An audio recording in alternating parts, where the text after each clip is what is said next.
உலக இரட்சகராம் இயேசு கிறிஸ்துவின் இன்ப நாமத்திற்கு மகிமை உண்டாவதாக. ஆமென். என் பெயர் டி.கே. செல்வமேரி சந்திரிகா. நான் என் சிறுவயது முதலே கற்றுக்கொண்ட பாடல்கள் நிறைய உண்டு. அவற்றுள் இதோ ஒரு பாடல், சிறுவர் பாடல் எண் 29.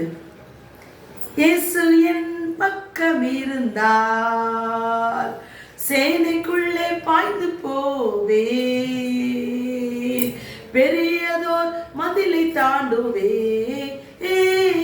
இயேசு என் பக்கம் இருந்தார், நீர் என் பக்கம் இருந்தார், சேனைக்குள்ளே பாய்ந்து போவே, பெரியதோர் மதிலை தாண்டுவே. நீர் என் பக்கம் இருந்தார், நீர் என் பக்கம் இருந்தார். நன்றி.